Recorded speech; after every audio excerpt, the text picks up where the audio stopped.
الله الرحمن الرحيم الحمد لله رب العالمين الصلاة والسلام على سيد الأنبياء والمرسلين وعلى آله وأصحابه وأزواجه وذرياته وأهل بيته وطاعته والناس أجمعين. أما بعد، أعوذ بالله من الشيطان الرجيم. بسم الله الرحمن الرحيم. لقد من الله على المؤمنين إذ بعث فيهم رسولا من أنفسهم يتلو عليهم آياته ويزكيهم ويعلمهم الكتاب والحكمة. صدق الله العظيم.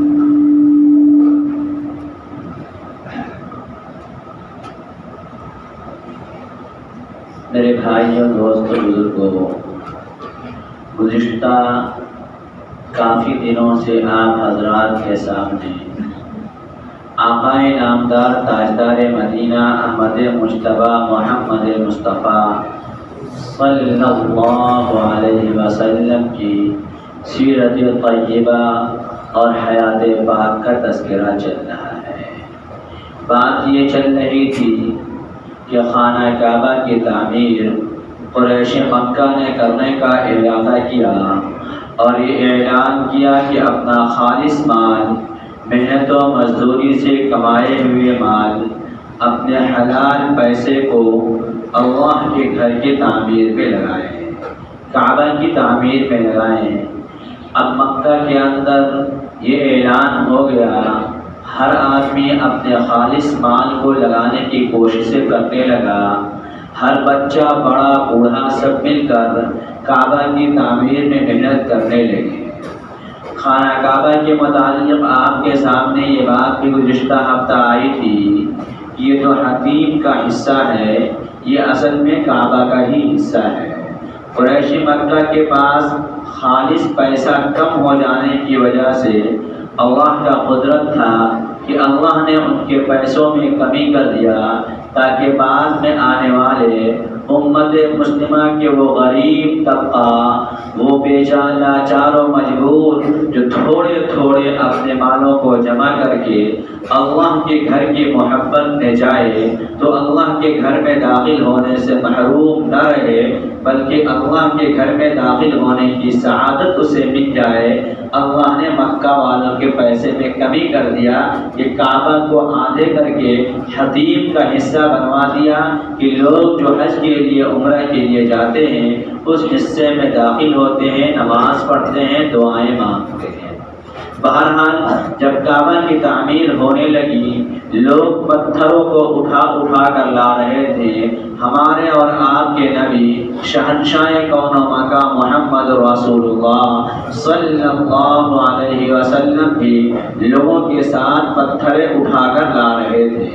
لیکن آپ بڑے ہی خوبصورت تھے. آپ کے حسن و جمال کے بنا پہ، آپ کی خوبصورتی کی وجہ سے پتھر کاندھے پہ رکھ کر لا رہے تھے تو وہ کاندھے پہ نشان پڑنے لگا. جب آپ کے چچا حضرت عباس رضی اللہ تعالی عنہ نے دیکھا کہ میرا پیارا بھتیجا، چاند سا ٹکڑا بیٹا محمد پتھروں کو ڈھو کر لا رہا ہے اور پتھروں کو اٹھانے کی وجہ سے ان کے کاندھے پہ نشان پڑ رہا ہے، تو انہوں نے پیارے آقا کی لنگی اور تہبند جو پیارے آقا پہنے ہوئے تھے، جو کپڑا اپنے جسم میں لپیٹے ہوئے تھے، حضرت عباس نے وہ کھول کر چاہا. چونکہ اس زمانے میں ننگے رہنا ہم عمر بچوں کا، 18 سال 15 سال کے بچوں کا، 10 سال کے بچوں کا کوئی عیب نہیں سمجھا جاتا تھا. تو پیارے آقا بھی 10-11 سال کے تھے. چچا نے یہ سوچا کہ یہ پتھر اٹھا رہے ہیں، اپنے کاندھے پہ ان کے داغ آ رہے ہیں، کیوں نہ ہو انہیں ایک کپڑا دے دیا جائے تاکہ وہ کاندھے پہ کپڑا رکھ کر پتھر لائیں گے تو ان کے کاندھے پہ نشان نہیں آئے گا، پریشانی نہیں ہوگی. حضرت عباس رضی اللہ تعالی عنہ نے پیارے آقا صلی اللہ علیہ وسلم کی تہبند کو کھولا. کہ آپ کے کاندھے پہ پتھر لانے کے لیے رکھ دیا جائے۔ ابھی جو ہی کھولے ہیں پیارے آقا صلی اللہ علیہ وسلم بے ہوش ہو کر گر گئے۔ آپ پہ بے ہوشی طاری ہو گئی اور آپ زمین پہ گر گئے۔ جب آپ کو ہوش آیا تو آپ مانگنے لگے کہ میری چادر دو، میری تہبند دو۔ پھر آپ کے تہبند آپ کے حوالے کر دیے گئے۔ تو پیارے آقا ایسے حیاتار تھے کہ آپ کے بچپن میں بھی آپ کے جسم مبارک سے جب تہبند کھولنے لگے چچا اس لیے تاکہ کاندھے پہ نشان نہ پڑے، میرے نبی بے ہوش ہو کر گر گئے۔ پھر پیارے آقا صلی اللہ علیہ وسلم اور یہ تمام لوگ مل کر کعبہ کی تعمیر کو مکمل کر دیا۔ اب جب خانہ کعبہ کی تعمیر مکمل ہو گئی تو حجر اسود، وہ پتھر جو جنت کا پتھر تھا جسے نصب کیا گیا تھا، جو سفید مرمر سے بھی زیادہ سادہ تھا، آج وہ ہمارے گناہوں کی نحوست کے بنا پہ سیاہ ہو چکا ہے۔ چونکہ اس پتھر کی صفت یہ ہے، پیارے آقا نے فرمایا جب کوئی مومن حج کے لیے جاتا ہے، اسے بوسہ دینے کے لیے ہاتھ اٹھاتا ہے تو وہ پتھر اس کے گناہوں کو کھینچ لیا کرتی ہے۔ تو آج وہ ہمارے گناہوں کو کھینچتے کھینچتے بالکل وہ سیاہ پتھر ہو چکا ہے، جو پیارے آقا جو شروع زمانے میں اللہ نے جنت سے بھیجا تھا۔ اب وہ پتھر اعلیٰ پتھر تھا، قیمتی پتھر تھا، جنت کے پتھر تھے۔ نبیوں نے پہلے اس کو نصب کرتے ہوئے اپنے ہاتھوں سے لگایا تھا۔ حضرت ابراہیم نے اسے نصب کیا تھا، حضرت آدم نے اسے نصب کیا تھا، فرشتوں نے اسے نصب کیا تھا۔ اب وہ پتھر لگانے کی باری آئی تو مکہ کے تمام قریش جو سردار خاندان تھے، وہ خاندان والے یہ کہنے لگے یہ پتھر میں نصب کروں گا، یہ پتھر میرے خاندان لگائے گی۔ اب آپس میں جھگڑے اتنے بڑھ گئے، اس زمانے میں جب کوئی جھگڑا بہت بڑھ جاتا تھا تو لوگ پیالے میں خون رکھ کر اس میں انگلیاں ڈال کر قسمیں کھایا کرتے تھے کہ میں اب اس کے بدلے خون سے ہی لوں گا۔ یہ نشانی ہوتی تھی جنگ کے چھڑنے کا۔ تو لوگوں نے پیالے کے خون کے پیالے میں انگلیاں ڈال کر قسمیں کھا لی کہ اگر یہ پتھر ہمیں نصب کرنے نہیں ملے گا تو میں تلوار نکال لوں گا اور آپس میں جنگ و قتال کروں گا۔ ہر ایک قبیلہ یہ چاہتا کہ اس پتھر کو میں نصب کروں گا۔ پھر لوگوں نے یہ طے کیا کہ دیکھو جھگڑے سے مسئلے کا حل نہیں ہے، ایک کام کرتے ہیں، آج اس بات کو ٹال دیتے ہیں کہ پتھر کون نصب کرے گا، بلکہ صبح کا سویرے میں جو کعبۃ اللہ کے دروازے سے سب سے پہلے نکلتا ہوا آدمی ہمیں نظر آئے گا، ہم اسے اپنا فیصلہ اس کے حوالے کر دیں گے، وہ جو فیصلہ کر دے گا ہم اسے مان لیں گے۔ لوگوں نے کہا ٹھیک ہے، اچھی بات ہے، صبح جو سب سے پہلے کعبہ میں نظر آئے گا وہ ہمارے جو ہے فیصل ہوگا، ہمارا فیصلہ وہ کرے گا، جو وہ فیصلہ کر دے گا ہم مان لیں گے۔ رات سارے لوگ اپنے اپنے گھر چلے گئے، بے چینی و بے قراری میں راتیں گزار رہے کہ پتہ نہیں صبح یہ سعادت کس کو ملے گی، پتہ نہیں یہ نصیب کس کا جاگے گا، پتہ نہیں کس کے بارے میں یہ فیصلہ کرنے والا فیصلہ کرے گا اور وہ پتھر نصب کرے گا۔ جب صبح کا سویرا ہوتا ہے لوگ خانہ کعبہ کے قریب جب آتے ہیں تو دیکھتے یہ ہیں کہ کعبہ سے نکلنے والا شخص کوئی اور نہیں بلکہ وہ امام النبیین، فخر موجودات، احمد مجتبی محمد مصطفیٰ صلی اللہ علیہ وسلم کی ذات اقدس محمد بن عبداللہ محمد رسول اللہ ہے۔ جب لوگوں نے دیکھا تو لوگ آوازیں نکالنے لگے اور کہنے لگے اب تو امین و صادق ہمارا فیصل بنے گا، ان سے زیادہ بہتر فیصلہ کرنے والا کوئی تو ہو ہی نہیں سکتا ہے۔ پیارے آقا آئے اور کہنے لگے بات کیا ہے کہ ہم لوگوں نے قسمیں کھا لی ہے کہ ہم میں سے کہ ہم ہر آدمی یہ چاہ رہے ہیں کہ یہ پتھر ہم نصب کریں، لیکن مسئلے حل نہیں ہو رہے ہیں، جھگڑے حل نہیں ہو رہے ہیں، اس لیے اب تو جان کے لالے پڑے ہوئے ہیں۔ پیارے آقا نے کہا اچھا یہ بات ہے، ٹھیک ہے۔ اپنی چادر کو بچھایا، پتھر کو اس پہ رکھا، آپ کی ذہانت اور آپ کی عقل مندی اور آپ کی سمجھداری کے بنا پہ یہ جو خون کے قسمیں کھائے ہوئے قبیلے آپس میں تلواریں کھینچنے والے تھے، یہ سب بھی ہکا بکا رہ گئے آپ کے فیصلے پہ، اور اللہ نے وہ کام کر دکھایا کہ جھگڑے اور جھگڑے منٹوں میں ختم کروا دیا۔ آپ نے وہ چادر بچھایا اور بچھانے کے بعد پتھر اٹھا کر اس پہ رکھا اور فرمایا ہر قبیلہ کا ایک ایک آدمی چادر کو پکڑ لے۔ ہر قبیلے والے پکڑ لیے۔ جب سب لوگ چادر کو پکڑ لیے تو آپ نے فرمایا اسے اٹھا کر اب اس جگہ پہ لے آؤ جہاں پتھر نصب کرنا ہے۔ اللہ کا فیصلہ بھی کیا عجیب و غریب ہوتا ہے، اس لیے اللہ نے فرمایا وَمَكَرُوا وَمَكَرَ اللَّهُ وَاللَّهُ خَيْرُ الْمَاكِرِينَ۔ تم بھی ایک تدبیر کرتے ہو، ایک تدبیر اللہ کرتا ہے اور بہترین تدبیر کرنے والا اللہ ہے۔ اللہ یہ چاہتا تھا کوئی عام آدمی یہ پتھر نصب نہ کرے، اس لیے کہ اس سے پہلے فرشتوں نے کیا، اس سے پہلے آدم نے کیا، اس سے پہلے ابراہیم نے کیا، نبیوں نے کیا ہے، تو اب مکہ کے کافروں کے ذریعے پتھر نصب نہیں ہوگا، یہ پتھر تو اب آخر بار نصب ہوگا، اس لیے نصب کرنے والے بھی آخر نبی ہوں گے۔ فیصلے تو ہم کریں گے، جھگڑے تم کر رہے ہو۔ پیارے آقا نے پتھر اٹھایا اور ان لوگوں سے کہا لے کر چلو۔ اب وہ لے کر سب آئے اور آ کر جب وہاں پہنچ گئے، پیارے آقا نے پتھر اٹھایا اور نصب کر دیا۔ سارے قبیلے خوش ہو گئے کہ ہم سب کو حصہ مل گیا، ہم سب مل کر پتھر اٹھائے، اور اصل میں پتھر تو پیارے آقا کے ہاتھوں سے اللہ کو نصب کروانا تھا، پیارے آقا نے اپنے ہاتھوں سے وہ پتھر کو نصب کر دیا۔ خانہ کعبہ کا جھگڑا جو مکہ کے اندر پھیلا ہوا تھا، اس طریقے سے یہ جھگڑے حل ہو گئے۔ پھر پیارے آقا صلی اللہ علیہ وسلم مکہ کی زندگی گزار رہے تھے۔ مکہ والوں کا تجارت کاروبار ملک شام بصرہ یمن کے ساتھ تھا۔ پیارے آقا کے زمانے میں ملک شام حضرت خدیجہ الکبریٰ رضی اللہ تعالی عنہا کا قافلہ جا رہا تھا۔ ابو طالب نے کہا، چچا نے کہا بیٹا دیکھ یہ قافلہ جا رہا ہے تجارت کے لیے، خدیجہ کا قافلہ ہے، بڑا قافلہ ہے۔ چونکہ خدیجہ کے کوئی بھائی نہ تھے، وہ اپنے باپ خولہ کی بیٹی تھی، باپ کے انتقال کے بعد وہی اپنے کاروبار کو دیکھ رہی تھی، کسی نہ کسی کو تجارت کے لیے پیسے دے کر بھیجا کرتی تھی۔ ابو طالب نے کہا دیکھ ملک شام تجارت کے لیے قافلہ جانے والا ہے، خدیجہ کسی نہ کسی کو اجرت پہ بھیجتی ہے، وہ کسی کو بھیجے گی، تم چلے جاؤ اور جا کر خدیجہ سے بات کرو، ممکن ہے وہ تمہیں بھیج دے۔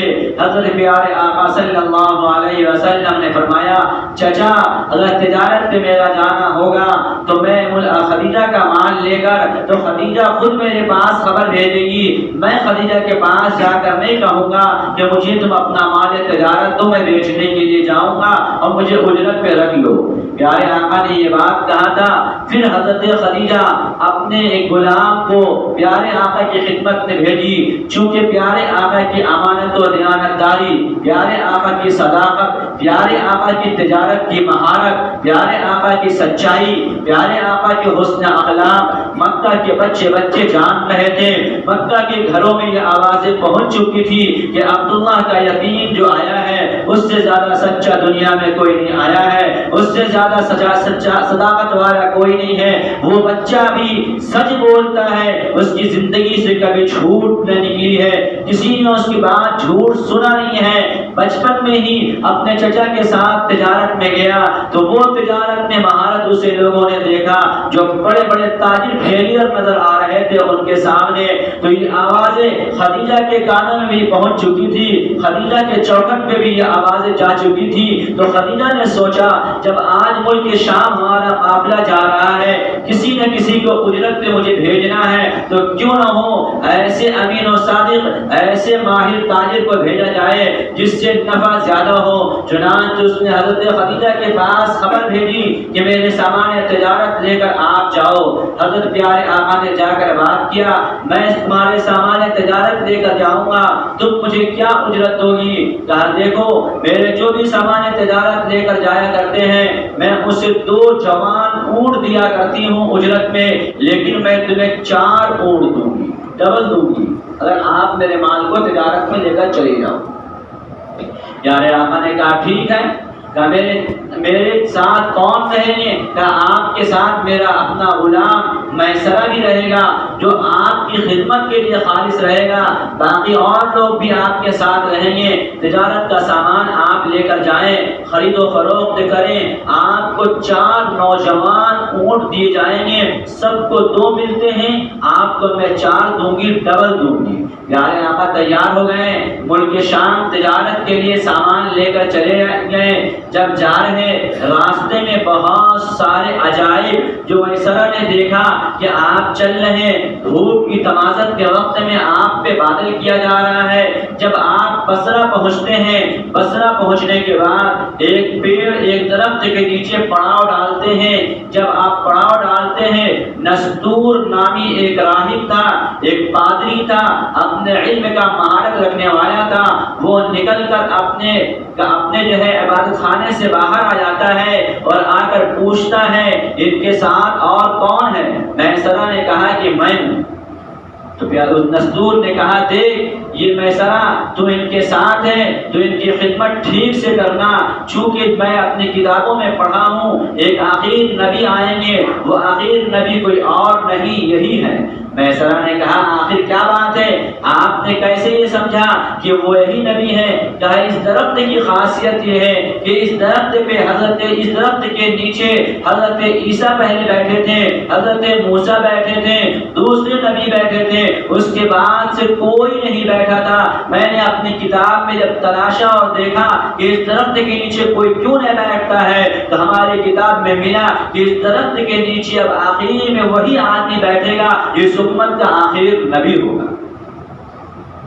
تو میری کتاب کے اعتبار سے یہ آخر نبی ہے، اس لیے کہ اتنے قافلے آتے ہیں، کوئی آدمی اس درخت کے نیچے آ کر نہیں بیٹھتا ہے۔ میری کتاب میں ہے کہ جو بیٹھے گا وہ آخر نبی ہوگا، تو یہ آخر نبی ہے اس لیے اس درخت کے نیچے بیٹھے۔ پھر آپ نستور آتا ہے پیارے آقا کے پاس اور آ کر کہا ہے محمد صلی اللہ علیہ وسلم آپ آخر نبی ہونے والے ہیں، میں نے آپ کی علامتیں اس درخت کے نیچے بیٹھنے کا دیکھ لیا۔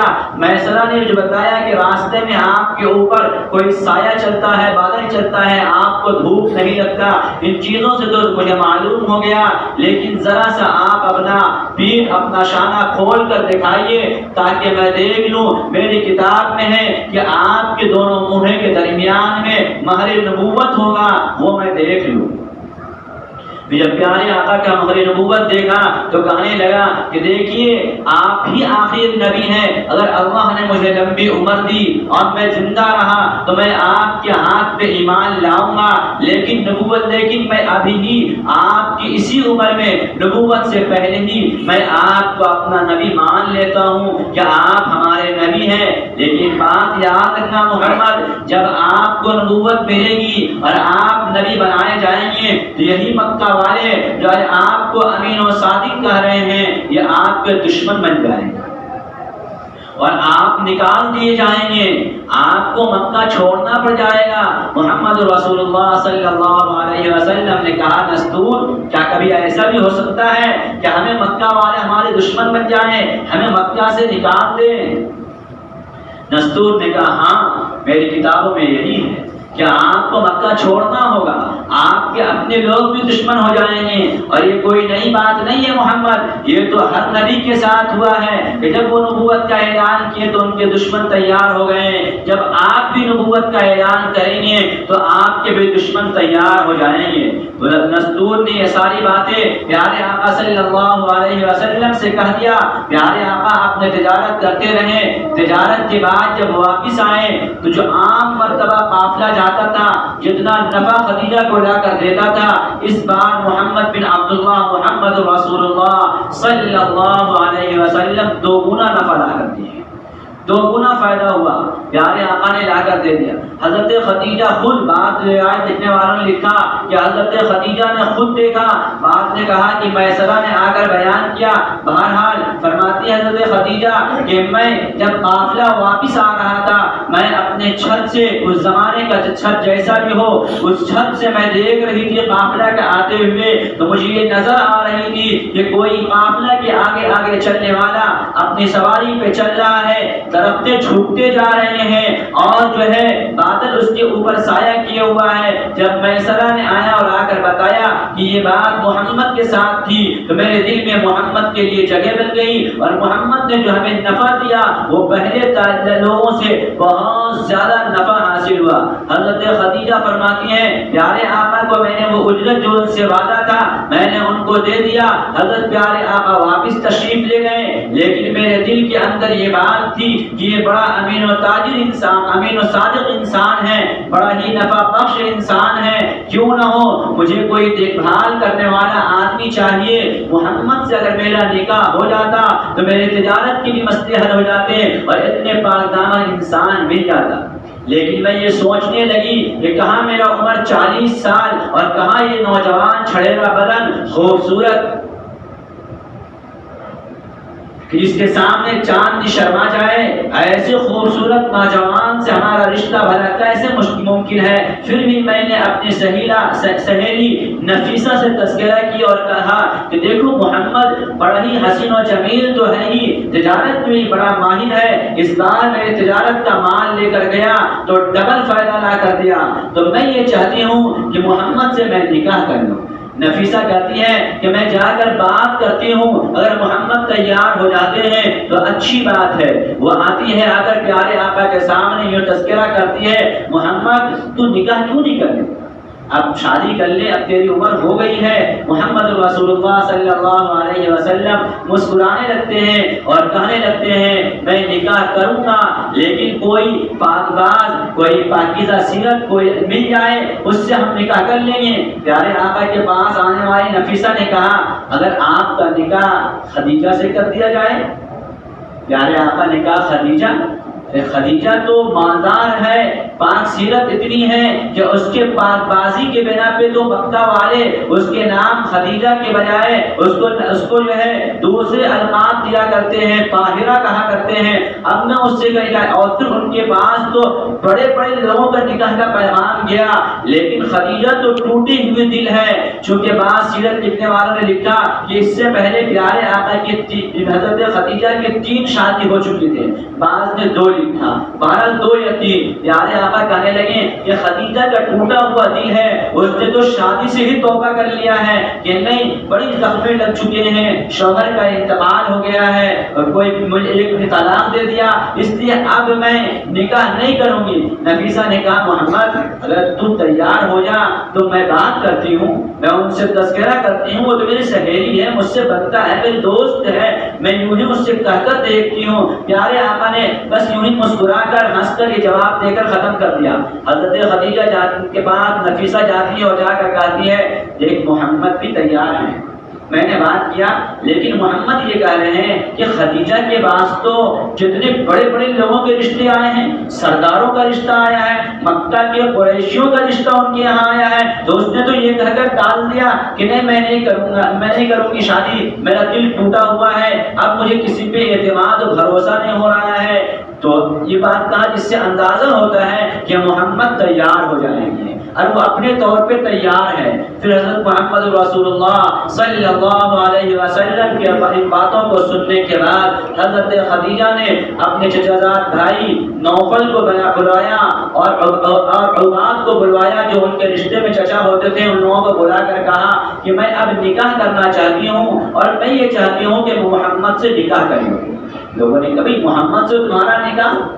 کہاں وہ 25 سال کا ایک نوجوان خوبصورت ہے اور تم 40 سال کی عمر کی ہو، تمہارا نکاح؟ کہاں محمد سے بات ہوئی، محمد تیار ہے۔ ادھر پیارے آقا نے بھی ابھی اپنے چچا ابو طالب سے کہا کہ خدیجہ کی ایک سہیلی آئی تھی اور وہ شادی اور نکاح کا پیغام کے بارے میں کچھ اشارہ کر رہی تھی، کچھ باتیں کہہ رہی تھی۔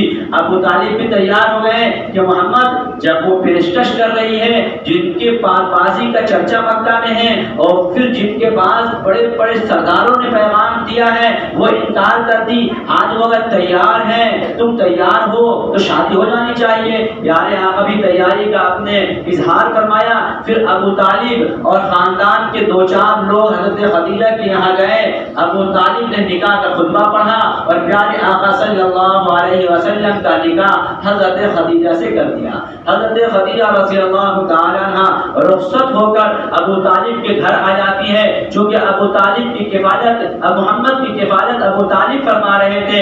ابو طالب کے یہاں 2-4 دن رہنے کے بعد اپنے سرتاج، اپنے شوہر محمد رسول اللہ سے کہنے لگی کہ دیکھیے ابو طالب کے پاس بھی کمرے اتنے نہیں ہیں کہ ہم بھی رہیں اچھے سے، وہ بھی رہیں اچھے سے، اس لیے دونوں کو دقتیں پیش آتی ہیں، دونوں کو پریشانیاں پیش آتی ہیں۔ کیوں نہ ہو ہم لوگ اپنا ایک الگ رہنے کا ٹھکانہ انتظام کر لیں اور اپنے رہنے کی رہائش کہیں اور کر لیں، تاکہ ابو طالب کو بھی تکلیف نہ ہو اور ہم لوگوں کو بھی کوئی دشواری نہ ہو۔ پھر ابو طالب نے اجازت دے دیا کہ محمد تم اپنا اگر مکان، اپنے رہنے کی رہائش الگ کرنا چاہتے ہو تو اچھی بات ہے، کر سکتے ہو۔ محمد رسول اللہ نے پھر اپنے رہنے کی رہائش کا انتظام الگ کیا اور اپنی بیوی حضرت خدیجہ رضی اللہ تعالی عنہ کے ساتھ وہاں رہنے لگے۔ پیارے آقا صلی اللہ علیہ وسلم حضرت خدیجہ کے ساتھ اس گھر میں تو رہتے تھے، لیکن آپ کو تنہائی پسند تھی۔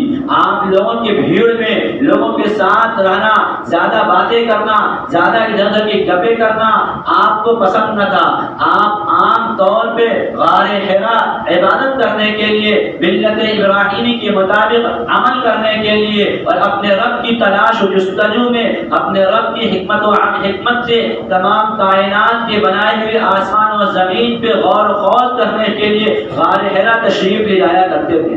آپ غار حرا تشریف لے گئے، آپ وہاں زندگی گزار رہے تھے، ستو اور دوسری ضرورت کی چیزیں کھجور وغیرہ لے کر جاتے، وہیں رہتے، جب ختم ہو جاتا آپ پھر تشریف لاتے، پھر رہتے چند دن اپنی بیوی کے ساتھ، پھر چلے جاتے۔ اسی طریقے سے آنا جانا، رہنا سہنا آپ کی زندگی چلتی رہی، وقت کٹتے رہے۔ وہ گھڑی بھی آئی، وہ لمحے بھی آئے جن کے آنے کی بشارتیں حضرت عیسیٰ نے دیا تھا، جن کی خوشخبری حضرت موسیٰ نے دیا تھا، جن کی خوشخبری ہر نبیوں نے اپنے امتیوں کو دیا تھا کہ ایک نبی آئیں گے جو آج تک محمد بن عبداللہ کے نام سے جانے جا رہے تھے، آج تک محمد بن عبداللہ کے نام سے پکارے جا رہے تھے، آج سے اب وہ محمد رسول اللہ بننے والے ہیں۔ غار حرا کے اندر آپ تشریف رکھ رہے تھے، زندگی گزار رہے تھے، رات و دن کاٹ رہے تھے۔ اسی طریقے سے کرتے کراتے 15 سال کی زندگی حضرت خدیجہ کے ساتھ گزرتی گئی۔ آپ کبھی آتے کبھی وہیں رہتے، مہینوں رہ جایا کرتے، پھر آیا کرتے۔ اس طریقے سے کرتے کراتے ایک دن آپ غار حرا میں تھے کہ حضرت جبرائیل علیہ السلام تشریف لاتے ہیں اور پیارے آقا صلی اللہ علیہ وسلم سے فرماتے ہیں اقرا، پڑھیے۔ میرے نبی نے کہا میں پڑھا ہوا نہیں، چونکہ پیارے آقا نے کبھی تعلیم حاصل نہیں کی، پیارے آقا کی کوئی استاذ نہیں ہے، پیارے آقا کے پاس کوئی تعلیم دینے والے نہیں تھے، پیارے آقا کے ماں باپ بھی نہیں تھے جو گھر میں انہیں کچھ سکھائے ہوتے۔ بچپن میں ہی آپ نے بکریاں چرائی، بچپن میں ہی آپ نے تجارت کے غرض سے سفر شام کا کیا، بچپن میں ہی کچھ عمر بڑے ہوئے تو آپ نے بصرہ کا بھی تجارت کے غرض سے جانا ہوا، آپ یمن بھی تجارت کے غرض سے گئے، آپ ملک شام بھی دوسری مرتبہ تجارت کے غرض سے گئے، گویا انہی مصروفیات میں تھے، آپ نے تعلیم حاصل نہ کی۔ اللہ کو تو مقصد یہ تھا کہ میرے نبی کا کوئی استاذ نہ بنے، بلکہ میرا نبی ساری دنیا کا استاذ بنے گا۔ میرے نبی کا استاذ کوئی نہیں بنے گا، بلکہ میرے نبی ساری دنیا کے استاذ بنے گا۔ اس لیے پیارے آقا صلی اللہ علیہ وسلم کے پاس آیا اور آ کر کہا حضرت جبرائیل نے، تو پیارے آقا نے کہا میں پڑھا ہوا نہیں ہوں۔ حضرت جبرائیل نے اپنے سینے سے لگایا اور اس زور سے کھینچا کہ پیارے آقا فرماتے ہیں مجھے ایسا محسوس ہونے لگا کہ شاید میری جان نکل جائے۔ پھر اس نے چھوڑا اور کہا پڑھیے، میں نے کہا میں پڑھا ہوا نہیں ہوں۔ تیسری مرتبہ پھر اس نے بھیجا اور پھر چھوڑا تو پھر پڑھا اقرأ بسم ربک الذی خلق خلق الانسان من علق اقرأ وربك الاکرم الذي علم بالقلم علم الانسان ما لم يعلم۔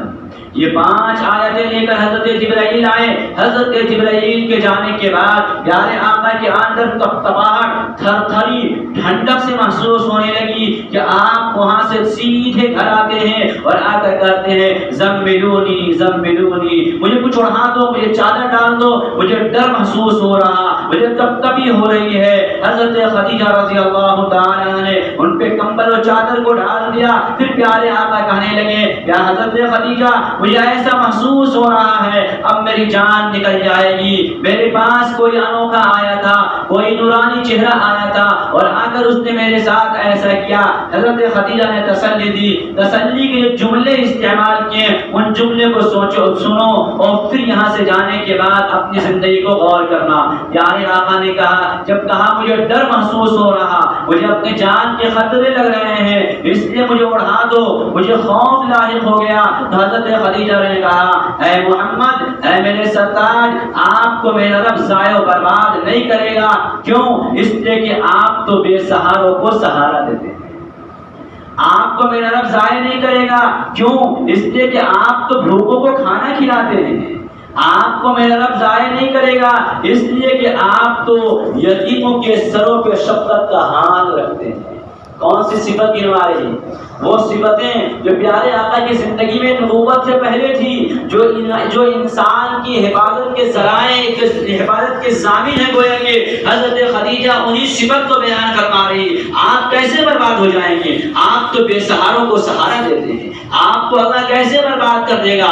آپ تو بھوکوں کو کھانا کھلاتے ہیں. آپ کو اللہ کیسے برباد کر دے گا؟ آپ تو یتیموں کو اوپر شفقت کے ہاتھ پھیلا کرتے ہیں. گویا کہ یہ تعلیم اللہ کے رسول نے نبوت ملنے سے پہلے ہی انسانیت کا درس لوگوں کو دیا کہ اے لوگوں، تمہارے اندر یہ صفات اگر آ جائیں گے تو دنیا کی کوئی طاقت تمہیں برباد نہیں کر سکتی ہے. آج جو امت برباد کیوں ہے؟ آج سہارا دینا دور کی بات ہے، بلکہ سہارے میں پڑے ہوئے کے سہارا گرانے کی کوششیں ہوا کرتی ہے. آج امت کا حال یہی ہے. سہارا دینا بڑی دور کی بات. کوئی سہارا دکھتا ہے کہ یہ لاٹھی اس کے سہارے بننا ہے، یہ دیوار اس کے سہارے بننا ہے، یہ کاروبار اس کے سہارے بننا ہے. ان سہاروں کو گرانے کی سازشیں اور کوششیں مسلمان کرتا ہے. اس لیے حفاظت کی ضامن جو کام تھی ان کو ہم نے چھوڑ دیا. یتیموں کے زمینوں کو غصب کرنا، یتیموں کو مالوں کو کھانا، یتیموں کے اوپر ظلم کرنا، بے سہاروں کو دھکا دینا، نیچی نگاہوں سے دیکھنا، یہ امت مسلمہ نے اپنی زندگی کا شعار بنا دیا ہے. بھوکوں کو کھانا نہ دینا، بلکہ آج تو مثل مشہور ہے جس کے چاندی پہ جتنا تیل ہوگا اتنا ہی اور رکھا جائے گا، جس کے سوکھے پڑے ہوئے سے کوئی پوچھنے والا نہ ہوگا.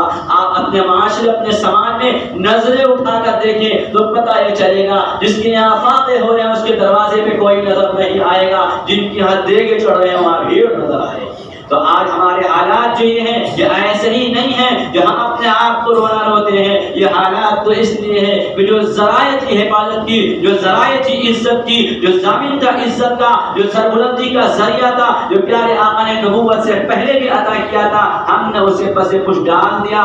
آج ہمیں بے سہاروں کو سہارا دینا نہیں آتا، ہمیں پریشان حالوں کی پریشانیوں کو دور کرنا نہیں آتا. ہم تو ان کاموں کو کرتے ہیں جن کاموں میں اپنا مفاد ہو، ان کاموں کو کرتے ہیں جن کاموں سے اپنا فائدہ نظر آتا ہے. دنیا کا نقصان ہو تو وہ ہو، ہمارا نفع ہونا چاہیے. اس لیے میرے بھائی آج ہمارے حالات یہ ہیں. باقی باتیں انشاءاللہ آئیں.